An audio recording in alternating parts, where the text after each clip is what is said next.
Hello, everyone, and welcome to the JCC of Metro Detroit's newest event, Conversations from the Field. My name is Jamie Loeb, and I am the Senior Director of Cultural Arts here at the JCC of Metro Detroit. We're very happy to have you all with us tonight. And while you're here, please, of course, like, subscribe, comment, do all of the YouTube things. It will be a great way to enhance your experience going forward and a great way for us to keep in touch. Another great way to keep in touch is to go to our website, jccdet.org/cultural arts. You can join our email list, you can see upcoming events, and generally keep in touch with what we're up to. And of course, there's a lot of ways to support what we're doing. So speaking of supporting what we're doing, if you like this event, if you enjoy our videos, if you've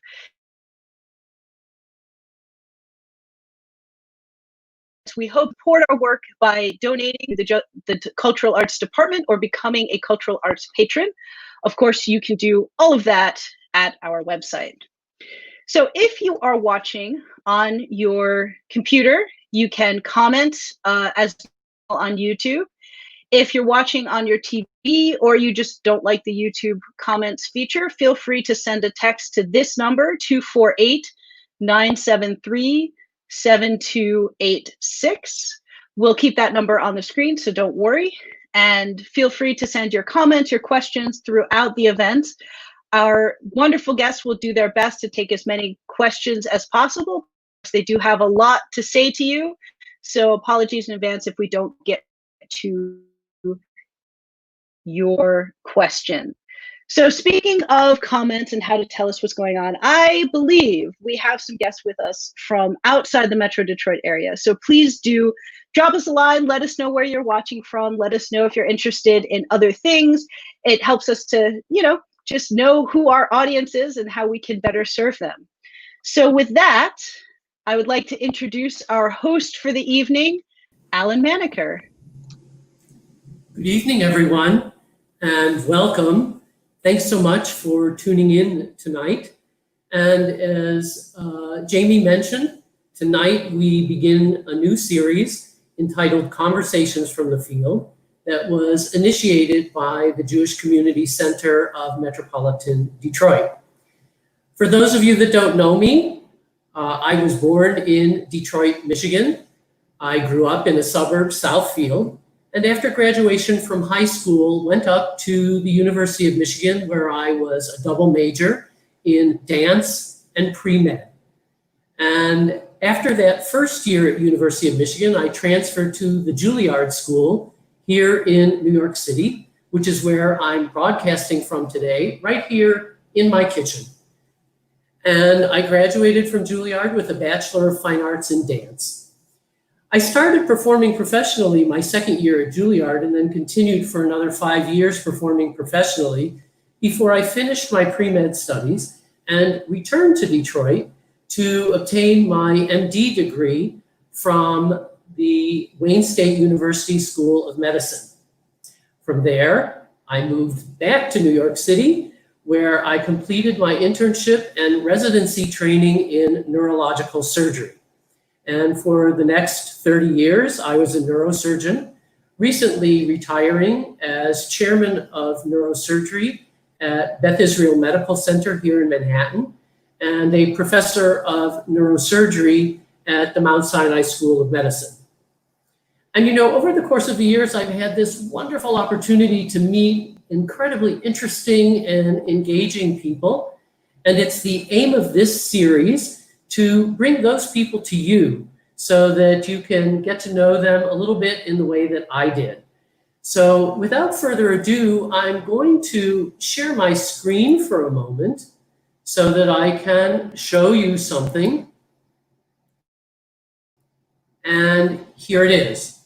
And if you look all the way over to the side here where my little arrow is, you can see a playbill for the 2010 production of The Scottsboro Boys, which garnered 10 Tony Award nominations. Below it is the playbill for the play Stick Fly. And above here is a poster for the 2013 Tony Award winner for the Best Musical Revival, Pippin, on top of a poster for A Trip to Bountiful, which played on Broadway, starring Cicely Tyson, Cuba Gooding Jr., and Vanessa Williams. Cicely Tyson, in fact, won a Tony Award for this. Here we have a poster for the movie Wakefield, which starred Bryan Cranston and Jennifer Garner in 2017, and a large playbill of The Band's Visit, the Best Musical awardee for the Tonys in 2017. And lastly, publicity still for a new project under development, Marie Dancing Still. So if you're wondering what it is that these things all have in common, well, the answer is that they were all either produced or co-produced by my good friend and colleague, Patricia Klausner. And I'm going to bring her on right now. Hi, Patricia. Hey, everybody. Thanks for coming. Thanks for joining me. Thanks for having me. So, Patricia, I have here that you have a bachelor's in criminology from the University of Maryland, a master's in sociology from the University of Delaware, and a PhD in sociology with a concentration in women's studies and criminology, also from the University of Delaware. Dr. Klausner, this seems like perfect education for a Broadway theatrical producer. What's going on? How did this happen? How did this transition happen? It was a very circuitous route. I left teaching university and still felt like I had a lot to say. So I tried my hand at playwriting and dramatic writing, short stories. And I realized that I couldn't write male characters very well. So either I had to write all female plays with no men or figure out another avenue. And somehow people I met these two women who had a nonprofit company and they were looking for a third partner. And I joined them and I realized I'm better at business and producing than I was necessarily at playwriting. And that's how I got involved. But what I do want to say, Alan, in terms of my education, I use it every day because it helps to inform the works I choose to put my name on. It was very important to me to pick plays that spoke to what's going on in society or the human condition, which is very sociological. And matter of fact, my very first Broadway show was the Scottsboro Boys. And to me, mixing criminology, sociology, I was shocked when I was on the plane reading it. My girlfriend and I were down in New Orleans looking at another play, and on the way home she said, "Hey, would you read this?" And she ripped off the cover sheet, so I didn't know whose it was. And I started reading it, and by the time we touched down in LaGuardia, I was like, I am so on board with this. And part of the reason why is I have a PhD with an emphasis in criminology, and we never learned about the Scottsboro Boys. So wow. I need to do a lot of research and figure out what this is all about. But my women's group, we all met in the Commercial Theater Institute, which is sponsored by the Broadway League, and on teaching us all how to be Broadway producers. And there was 4 women, and we decided we all wanted on this project as our first project together because we were so moved by it. Had you always been interested though in theater? No. No. So you had never even performed yourself? I will say there's one embarrassing production of me in pointe shoes in graduate school playing a tree, protecting the girl who got lost in the woods. But no, I don't. When I was in camp as a kid, I always did the dance parts. I can't sing, I can't act, but I had some potential for movement. So, but no, I hate being on stage. I love being behind the scenes. That's so funny. I wanted to pick up for a minute on the idea that what are you drinking? Lillet in honor of Marie. Okay, all right, well, we'll talk about Marie in a minute. I'm drinking vodka and cranberry. Okay, so cheers. Cheers to all of you in Detroit.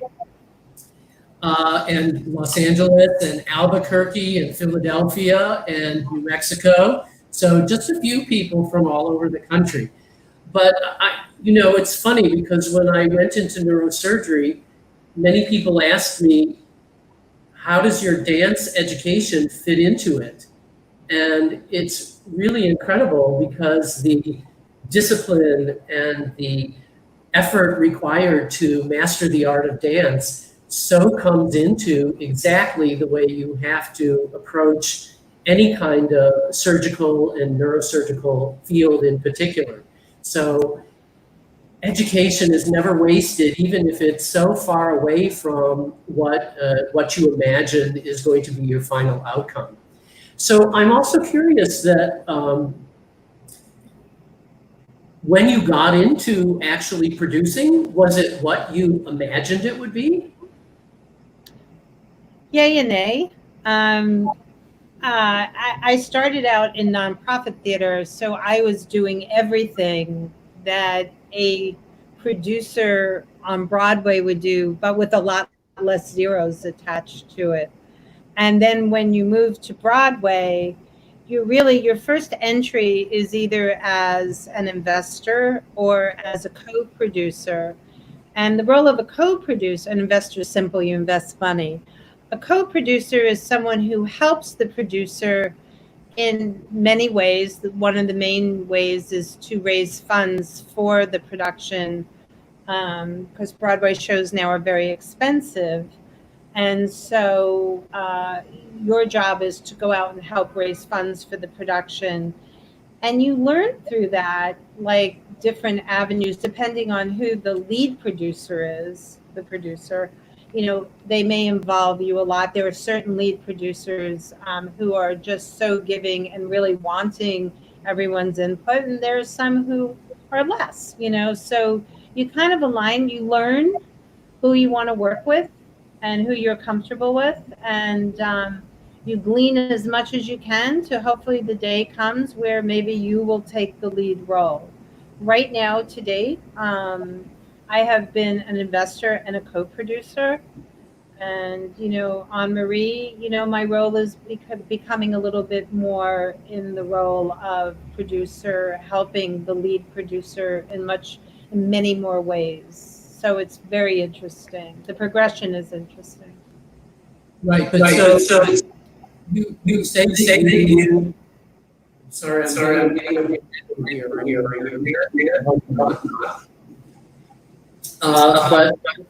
So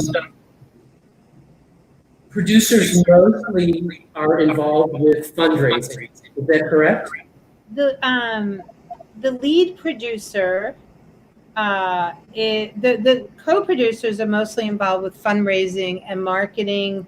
We go to meetings where we can share our ideas. But the lead producer is the one who's responsible for, is fiscally responsible for the entire show, and, hiring the general manager, the lawyers, making sure everyone's doing their work, everyone's doing their job, giving the creative team the space to do their work, figuring out how to make this all happen. It takes a village to make a Broadway show. And so you're balancing a lot as the lead producer. Right. But in the movie, the producer always had a lot of the artistic things. Are you saying that you as a producer do not have any kind of artistic input? It depends. Again, everything depends on the lead producer and how they're willing to involve their co-producers. So each lead producer has a different way of working. So you may, in the case of Marie, our fearless leader, Anita Waxman, who is just the best, is very open to getting feedback from all of us about, our thoughts on, like when we were out in Seattle, we did notes and we gave them to her, and she will present them. That you need one person. It's like a manager of a baseball team now that baseball's back. The players can't listen to 1,000 people. They listen to their manager. In this situation, they listen to the lead producer. So everything is filtered through the lead producer to the rest of the creatives. So yes, we can get feedback, but it should come through the lead producer. So there's only one person speaking to the creative team, else everyone would go nuts. Got it. So again, I apologize for this echo, but I do not have earpieces or headphones to work with today. I will have on the next time. And I apologize if that comes through the echo. I'm curious, you talked about finances. I've heard it said that you shouldn't invest in a Broadway show unless you can afford to lose everything. Absolutely. Yes. You really, it's just like any other business, look, I think in many ways Broadway gets a very bad rap, in that 70% of Broadway shows don't necessarily recoup. But if you think about there's only 41 theaters, so there's only 41 potentials per season. But if you think of all the startups that don't make it, that people throw money at, I'm not sure that our stats are any worse than any other field. Got it. But you wouldn't invest in a tech startup unless you can afford to lose that money either, right? Right. I mean, whenever you invest in something, whether it's the stock market or whatever, you always have to know that there's a good chance that you may lose your money. Right. Well, have you ever had a show that's a critical success but a financial flop? Absolutely. Absolutely. You gonna name names?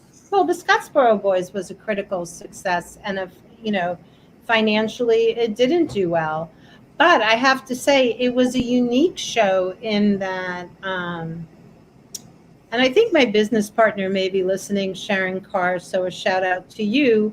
But we got the most beautiful notes from all our investors that they were just so proud to be part of that show and that experience that, I think people choose to invest in theater for different reasons that they may choose in a startup in the tech industry. If you're doing it in the tech industry or any other business, you're kind of looking to make money, right? In the theater, there's many reasons to invest. You may have a passion for the theater. You may believe in the particular production. Yeah, we all want to make money on all our shows. I don't raise money I don't go into a show thinking I'm going to lose money, or else I would find it very difficult to ask people for money to invest. But, there's always that possibility. And I just want all my investors to know that there is that possibility. I mean, who could predict COVID was going to end up affecting Hangman and Virginia, Who's Afraid of Virginia Woolf? They were in previews and they didn't give a chance to open, and now they're not going to open. Like, who knows what's going to happen? So you just have to be prepared to be okay with not getting that money back or some portion of that money back. Right. So let me share my screen here again for a moment.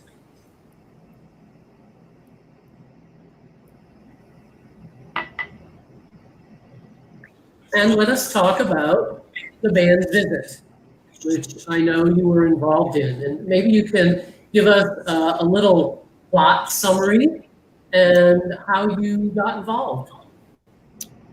Okay, well, the plot summary would be that this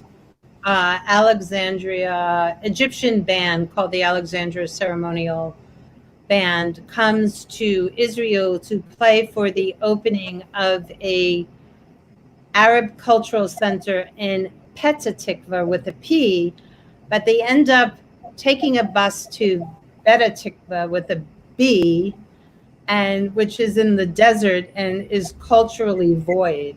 And they're stuck there overnight, 24 hours. And the town takes them in, and through music, they find their similarities, even though they're Egyptian and they're in an Israeli town. So it's the power of music. The message of this show is the power of music in, overcoming differences and showing your humanity to each other. Got it. Let me show now just quickly this sweet little clip now that you've kind of given us an introduction.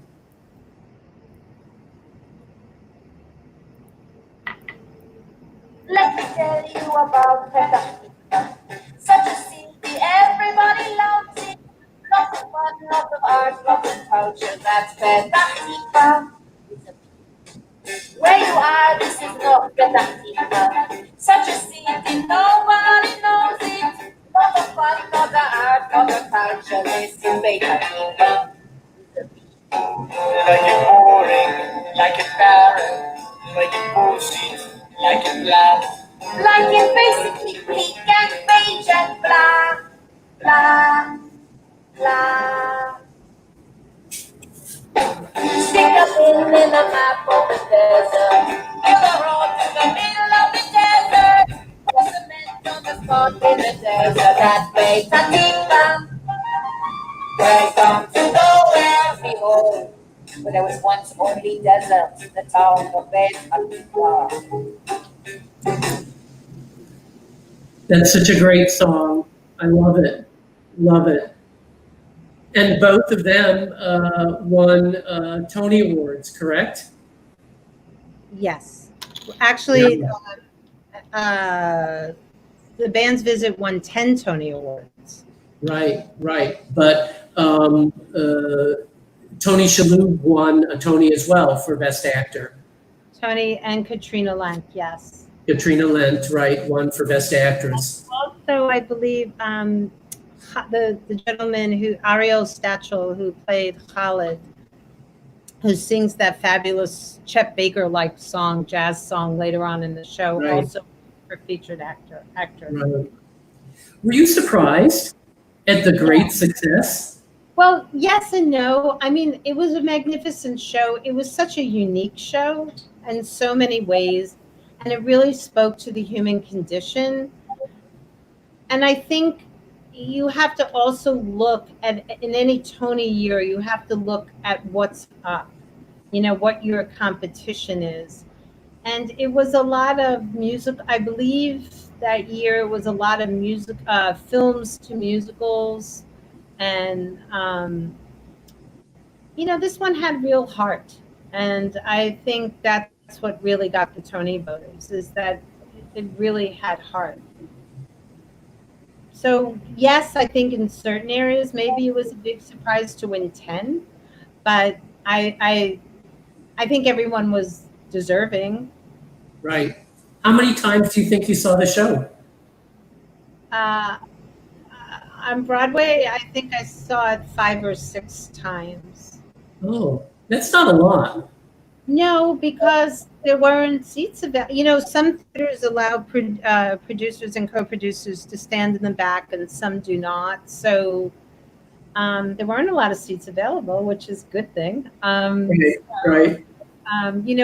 When I did Pippin, we were able to stand in the back a lot. So I saw Pippin a lot more. So it really depends on the rules of the house and, fire hazard rules and stuff like that. So. Right.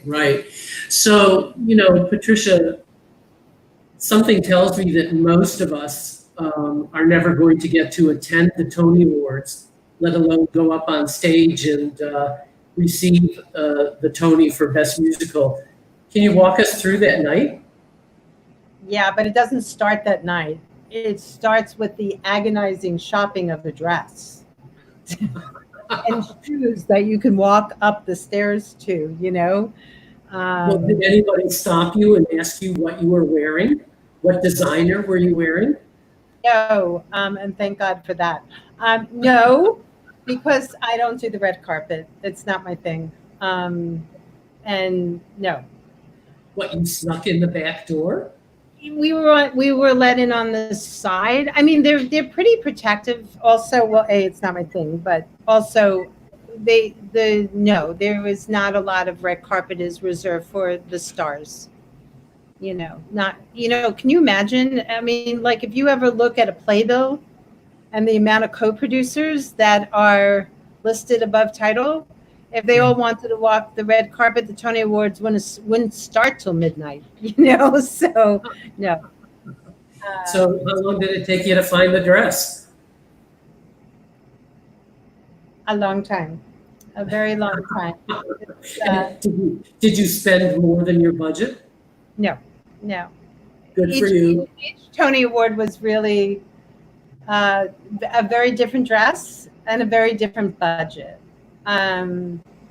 So yeah, it was interesting. The shopping for the dress for Pippin pretty much was a nightmare, and the gentleman who was in my life at the time was such an angel because he went to every store with me, and he was great. So shout out to you, thank you. But I will say that once you're at the Tony Awards, I think I'm very lucky. I have a wonderful girlfriend and her husband who every time I'm at the Tony Awards and up for something, they have a party at their house and invite all my friends. So they're texting me throughout the Tony Awards, and it's kind of fun to stay in communication. Right. But it's a very thrilling evening. It's exciting when you win. It's what can I say? I want to stop you there at that moment when you win, because for me, as a person sitting outside in TV land, I'm always nervous that someone's going to stand up that shouldn't. Like they think they hear their name being called. And did that go through your mind that, oh my God, am I really hearing this correctly, that the band's visit got called and now I'm supposed to go up? Well, didn't that happen at the Academy Awards with Moonlight? It has happened. Yeah, but did it happen to you? Was that in the back of your mind? No. And actually, I have to say that by the time they get to those awards, if you've won certain other awards, it's a little bit predictable that you may win Best Musical. Like if you walk away with, Best Score and Best Director and this and that, it's kind of like, again, like the Academy Awards. If you walk away with certain awards ahead of what the best movie is, it kind of gives you a hint that, wow, you're really up for the big prize of the evening. So when the announcement comes, you're really excited, but you're kind of watching what's going on there. Mm-hmm. So what other award on the circuit? There's the Drama Critics Circle Awards. There's the Drama Desk, the Outer Circle Critics Award. Outer Circle. Mm-hmm. Yeah. The Drama League Award. I think May becomes, not this May, of course, but most Mays are very busy, with a lot of award shows going on. Yeah. Right.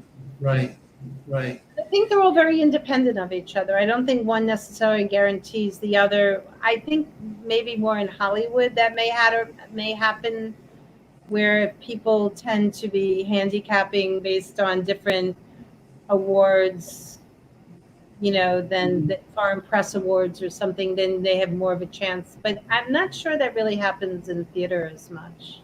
Yeah.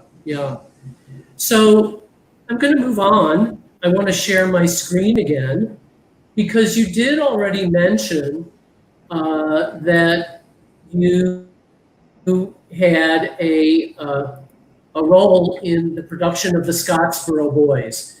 And, this is tough material. especially given the current environment. How amazing that this was 10 years ago in 2010. And here we are in the middle of Black Lives Matter and a real reckoning with racism here and systemic racism here in the United States. If you could give us, again, just a little synopsis of what it was about. And to be quite honest, when you look at this, you might think as an outsider that this was maybe not the material that seemed to be treatable by a Broadway musical because of its depth and tragedy and importance to it. How you said that you read when you read it on the airplane, you were immediately taken with it. Can you talk more about your feelings as you read about it? Well, a synopsis would be, it's based obviously on a true story that happened in the early 1930s. These 9 African-American men were traveling, on a boxcar to look for work. And there were these 2 white women who were, let's say, ladies of the evening. Excuse me? Ladies of the evening.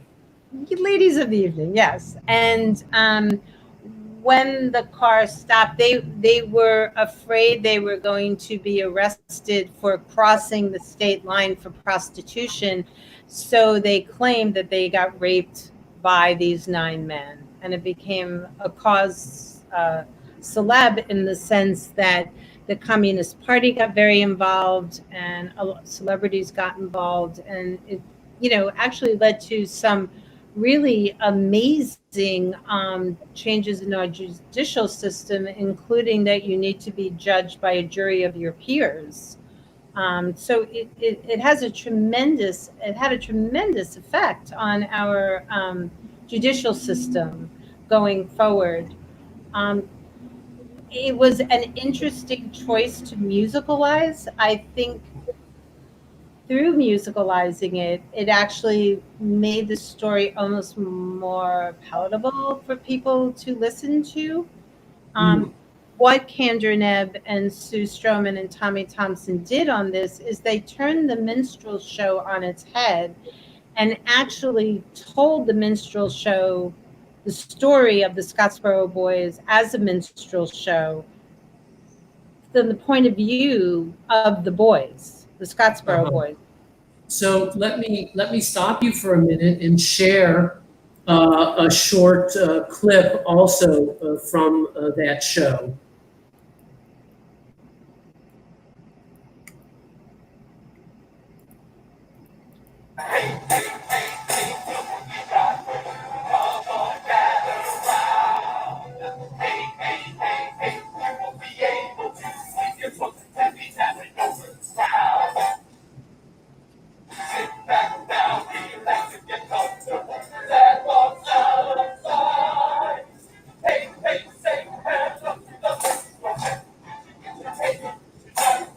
Mr. Interlocutor, what story are we going to tell tonight? We are going to tell the story of the Scottsboro Boys.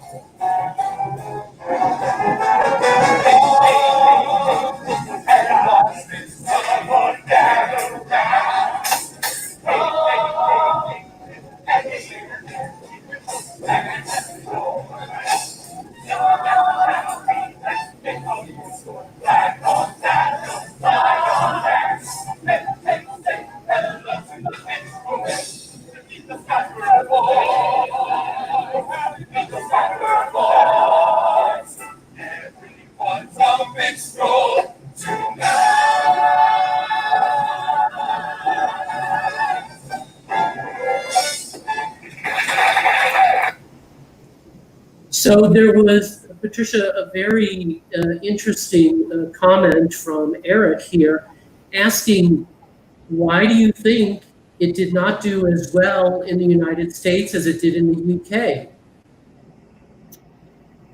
It's a very interesting question. I think shows are about timing.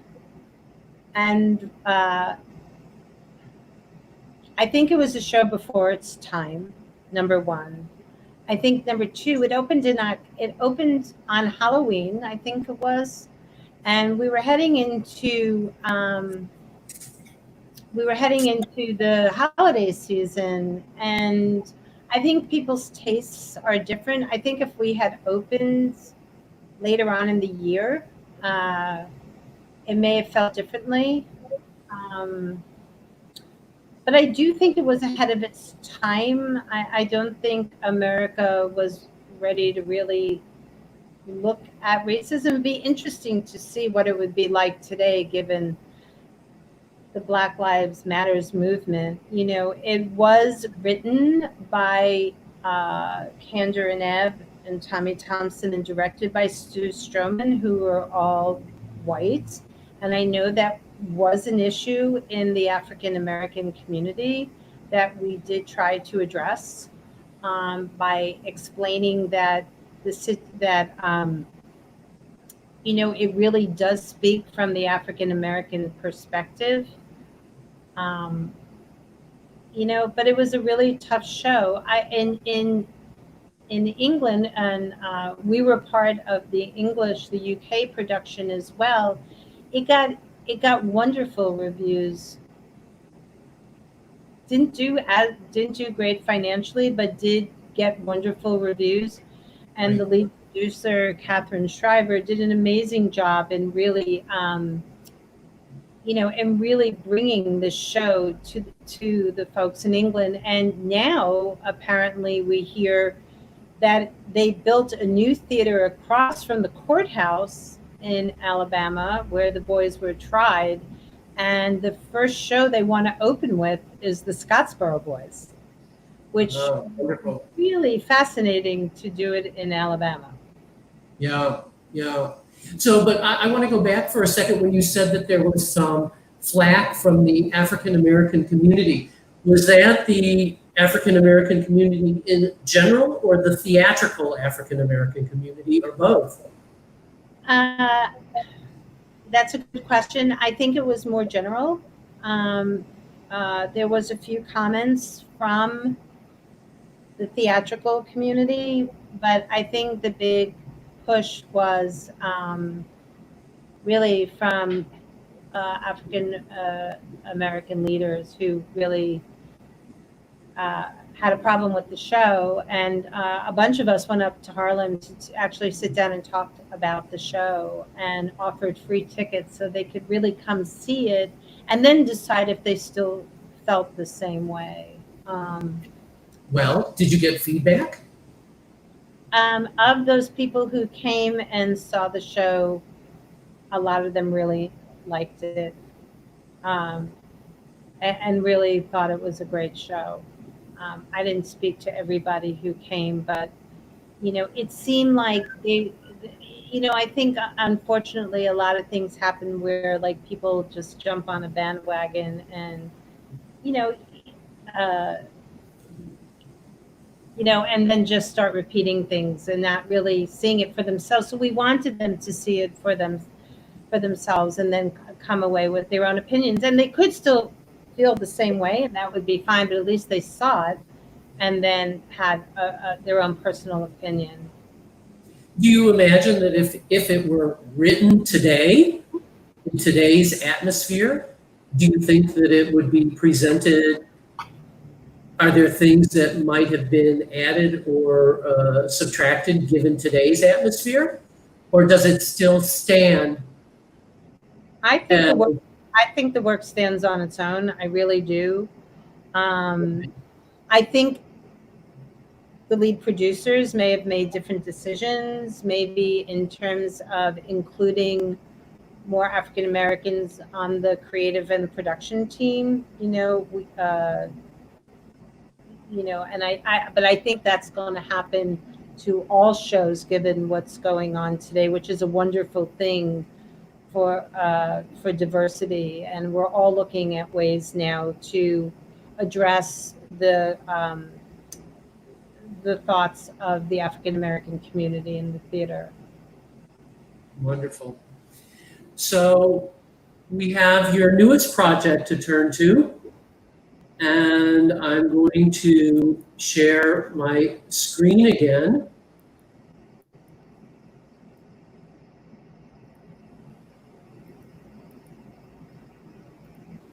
And here we can look at, and maybe you can tell us who the people we're looking at. In the red jacket is Lynn Ahrens. In the middle is Sue Stroman, and on the right is Stephen Flattery.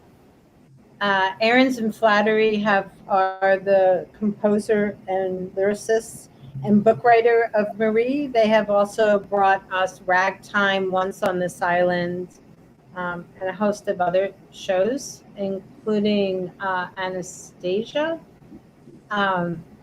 And Sue Stroman is this brilliant choreographer and director who was the choreographer and director for the Scottsboro Boys, as well as the producers and Bullets Over Broadway and many, many, many shows.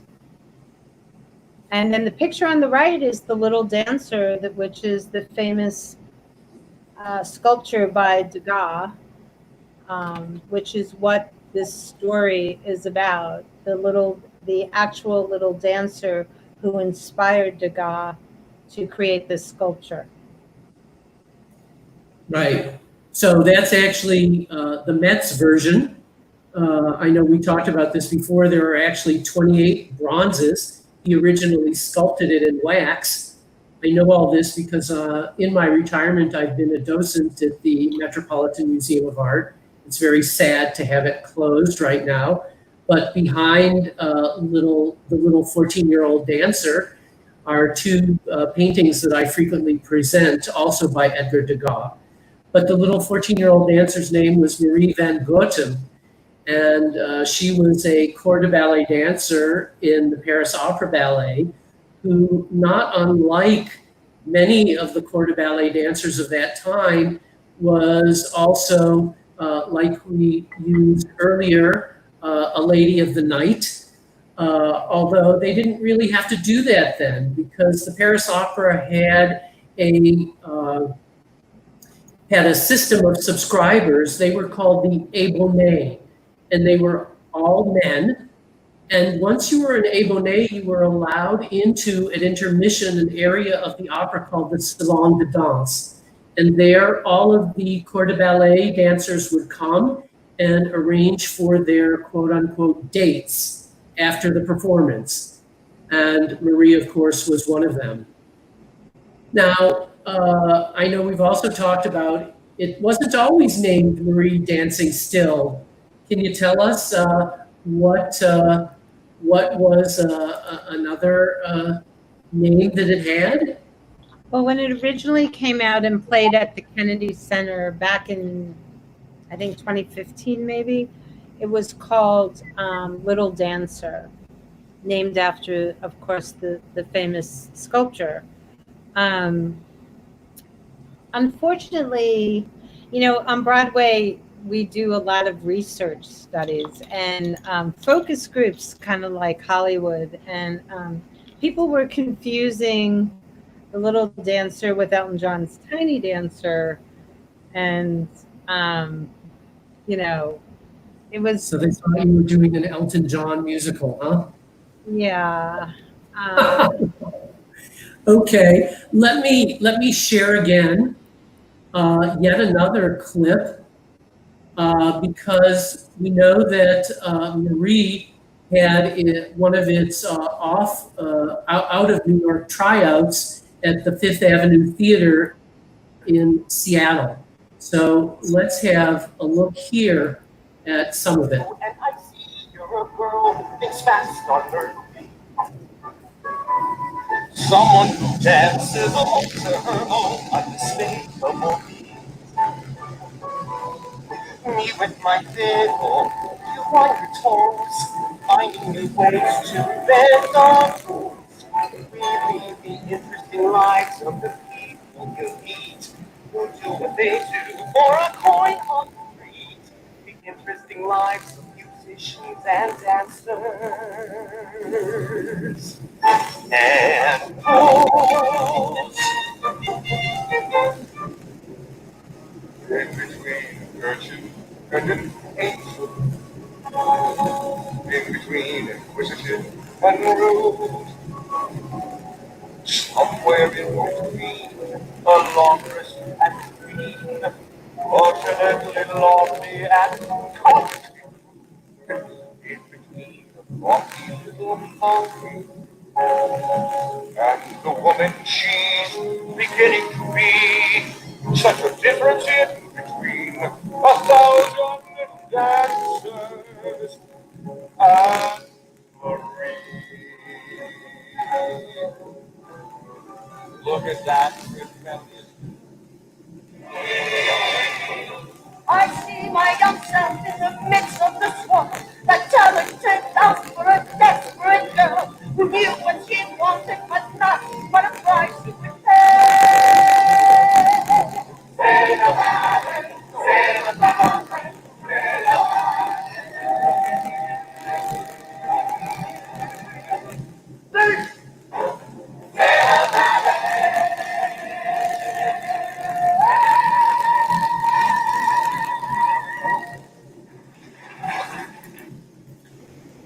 Another wonderful series, and we should mention that the woman playing Marie there is Tyler Peck, a principal dancer with New York City Ballet. My goodness, she can act, she can sing, and she is a ballerina that can't be beat. You know, It's interesting, Alan. The world has changed so much that the boundary between ballet and musical theater is really very porous right now. We see a lot of ballet people doing theater. If you just, when Carousel came out, it was choreographed by City Ballet Justin Pack, City Ballet choreographer and dancer Justin Pack, and he hired a whole bunch of male dancers, and female dancers for that. And when American in Paris on the town, it's really interesting how the world's, it used to be first modern and contemporary choreographers, started making a name on Broadway. And now the ballet world is coming to Broadway, and it's wonderful. I mean, I just think it's well, I generally agree with you, but don't forget Balanchine in the 1940s also, and 50s also choreographed on Broadway. So a long history of that crossover between artistic theater dance, concert dance and commercial theater dance. There's been a lot of crossover. What's really interesting is for the theater dancers, I spent 18 years working at Steps as the director of marketing. And, the one thing we tell our theater dancers there is they have to know all kinds of dance. They have to be proficient in all kinds of dance. The case of Marie, it's a lot of ballet. There is some theater, more traditional theater dance, but it's a lot of ballet. And every show has, calls for more than one type of dance style, and you've got to be really well trained. Yeah. And we should mention for everyone out there, that Steps on Broadway is a major dance studio here in New York City that trains many professional dancers as well as dancers coming up in the world. So we've seen excerpts from 3 of your shows, and you have several others. Do you have a favorite, or is that like asking which is your favorite child? I think the one that's closest to my heart, because it was for a couple of reasons. One, because it's my first, is the Scottsboro Boys. But every show was done with a reason.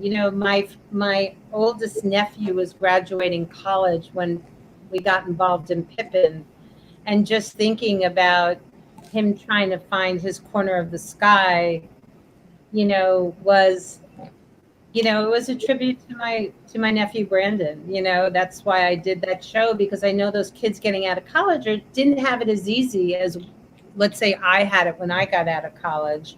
Life has become a little bit more difficult, and trying to find your place in the world is not easy. Yeah. So Yeah. every show I've done, I think has a very special place in my heart, but probably the Scottsboro Boys, because it was my first, and and because of the subject matter, just will always ring, there for me. So, Patricia, I want to ask one final question before we maybe turn to some questions. What keeps you going here, especially with the pandemic having shut down Broadway completely and things just looking very difficult for live theater? What's keeping your spirits up? I think we have a wonderful show in Marie. I think, my business partner Sharon and I have done some research about when New York have had to bounce back from really tough times, whether it was 9/11 or in 2008-9, with the demise of the financial world. Broadway theater plays a really big part in people's lives, and it'd be really nice if the government understood that, how important it is. But we go to theater to be part of a community. I remember going to my first show after 9/11. I can't even tell you what show it was, but I can tell you that when I sat down, the person to my right and the person to my left, we all hugged, and I didn't even know them. It was just, we were so glad to be back, and we were so glad to be part of a community. And theater provides solace and healing, as well as education and entertainment. And I think in the case of where we are today in the show that I'm working on with Marie, I think people want to come back and see something beautiful, either funny or beautiful. And this show is really beautifully produced, and the production values are amazing. And the story, I think, really speaks to both. When we were in Seattle, what was really fascinating, Alan, we always thought it would be a show for, young dancers who have a dream, so we expected to have a lot of bunheads in our audience, young ballerinas coming in. But actually, it was men who came with their daughters or their wife, and who were just blown away by the father-daughter. Degas becomes almost like a substitute father, which Marie Van Gerten never had. And Terry Mann, who plays Degas, and Tyler, their chemistry is just, on point. And the tears that were shed by men, in their 40s and 50s and 60s, whether they were thinking about their own daughters or thinking about their granddaughters, it really hit people. And there aren't a lot of Broadway shows about fathers and daughters, mothers and daughters, fathers and sons, but, Right. not a lot about fathers and daughters. So I really feel like we have something very special and very unique. And I'm just looking forward to the day, when we can get into production and get back into the rehearsal room and get started. I did a little research. There's 41 Broadway theaters. 5 of them are closed. One is closed for renovation, and 5 don't have anything at the moment that has been announced. It doesn't mean there isn't stuff going on behind the scenes that that have something in there, and the rest are sitting there with sets and costumes and just waiting to reopen. And it's like we just can't wait for the day to be able to bring our joy to the community again. And the Detroit community, I know there's a lot of theater goers who come in from Detroit. And all over the world. Yeah. I'm just going to finish up with one quick comment because you mentioned it, 9/11. 9/11 was the time that The Producers was the hottest show on Broadway. It was impossible to get tickets, and we had tickets to see The Producers 5 days after 9/11. And we didn't know what it was going to be like. And it was the same kind of feeling in the theater. It's giving me chills right now. No, I could cry. For those of you in New York City, let alone the entire country, but especially in New York City, the mood here during that time was just so horrible that to be able to escape for a few minutes into the theater was so needed and so wonderful. So, Patricia, I want to go ahead. Sorry. I just wanted, there was a question from a gentleman named Jack Waters. Yes, and that's the one I was going to read to you. Jack is a buddy of mine from my Juilliard days. Hiya, Jack. Thanks for tuning in. And here you go. Good question regarding the distinction of Black theater people and Black people in general, Alan. I'm curious about what Patricia thinks about inherent class divisions created by Broadway ticket prices. And I think he said, for example, who gets to see shows and how that affects decisions about how shows are created. Well, let's go back to the first question. I will say this. I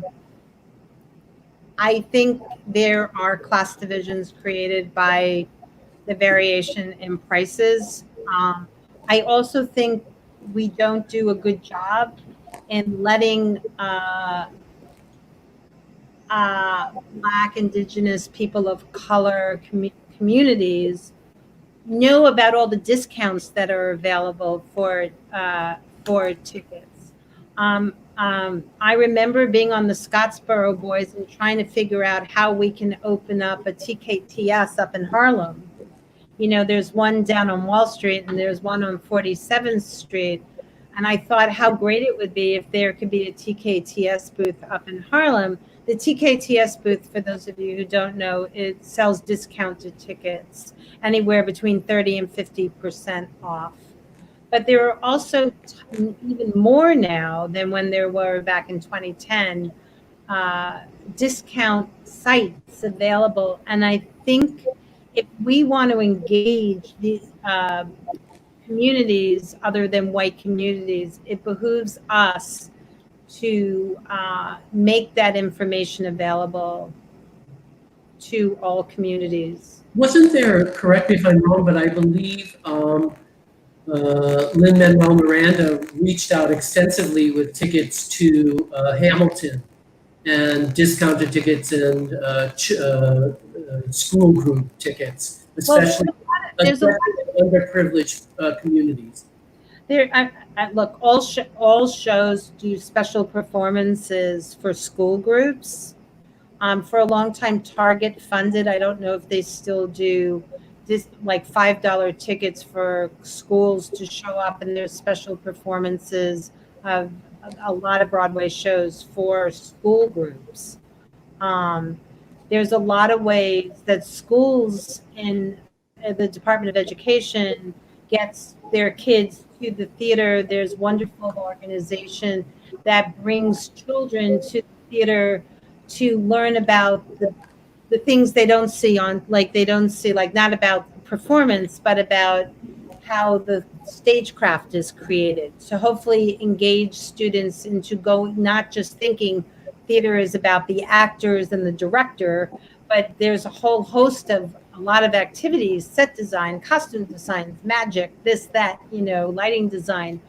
And they try to engage public schools in learning about these different kinds of jobs that are available. I wish I can remember the name of the organization, and I can't right now. I'm so sorry.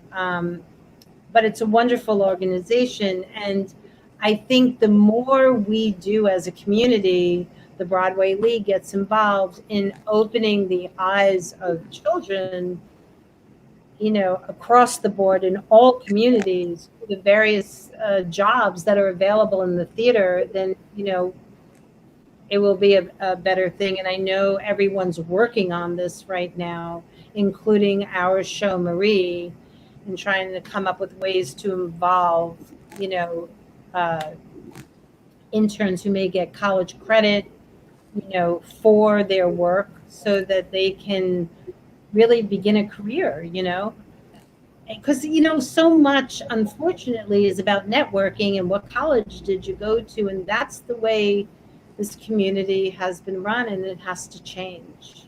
Right.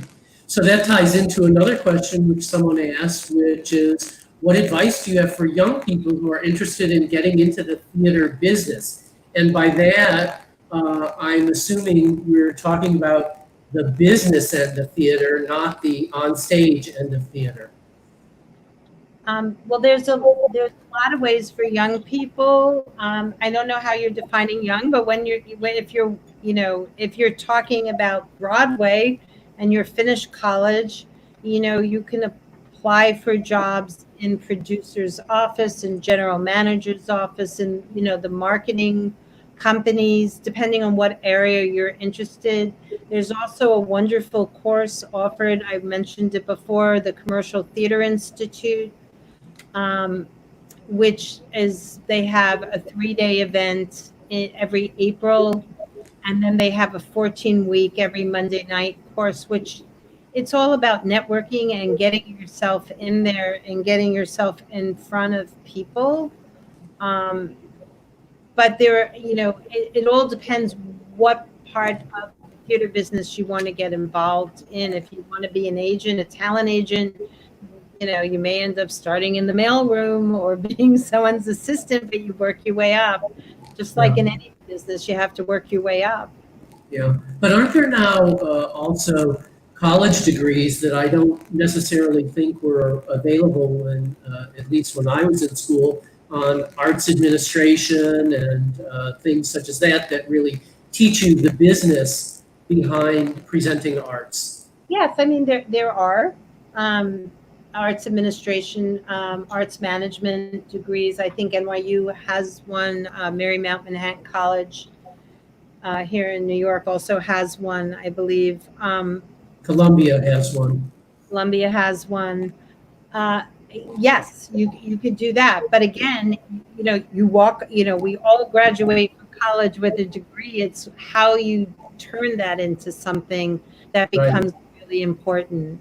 Right. And I think if you have depending on what your focus is, if you want to be a producer, then you may want to go to a general management office and learn all about, budgets and negotiations and all that. Or if you want to be a talent agent, then you want to maybe go to a talent agency. You have to decide what part of theater, or you do a little of everything and work your way around and become really diverse. I mean, one of the most amazing women in who's a producer on Broadway, Nell Nugent. I mean, I think she's done every job in theater, stage management, company management, this, that, booking shows, this, that. I mean, she knows everything. And it was wonderful to work with her on Stick Fly and also Trip to Bountiful, because it was a real education. I came to theater late, as we discussed earlier, and so I have a lot of catching up to do, and she's just amazing to work with. She's really into sharing her knowledge. Yeah, and somewhere in there has to be the word persistence, right? You have to be persistent. Persistent. Yeah. You have to be persistent. You We're going definitely to have to wrap it up, but I wonder, Patricia, can you do one last quick question? How do you find new material to produce, or do you align yourself with a known major producer that you like and admire?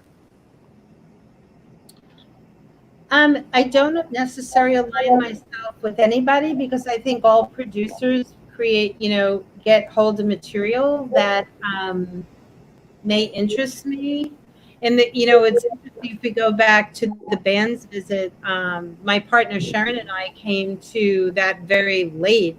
they extended the run at the Atlantic Theater for 1 week, and we were lucky to get 2 tickets to the very last performance.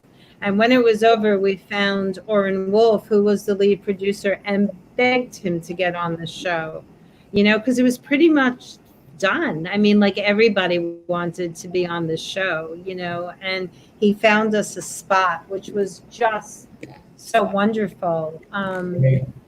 But you can find, I read plays and something interests me, I may take it to a producer and say, do you want to work on this? But, it's many different ways. Got it. Patricia, thank you so much. Thank you for sharing with us all these interesting backstage stories that we never would have known about. And just thank you again. I also wanted to thank Judy Lobel and Jamie Loeb, both of the JCC, for helping set this up. Please, everyone, look for further information, because on August 13th, a Thursday evening, I will be interviewing a curator and art historian and author, Kathy Gallitz from the Metropolitan Museum of Art, a really amazing, dynamic woman that I think you're just going to be so interested to meet, from one of the great, great museums of the world. So thank you, everyone, for tuning in, and I'll look forward to seeing you again real soon. Good night. Thank you, Alan. Thank you, Patricia. Thank you both for being here. And thank you to all of you watching at home. We're very glad you could join us here at the JCC of Metro Detroit. You can see our website scrolling along the screen, right down there. There you go, for a little easier to read. That's where you'll find more information about Alan's upcoming events, all our other upcoming events. So make sure you head on over there. And of course, like this video, subscribe to the channel, ring the little notification bell, and you will always know what's coming up next. So thank you all for joining us, and we'll see you next time.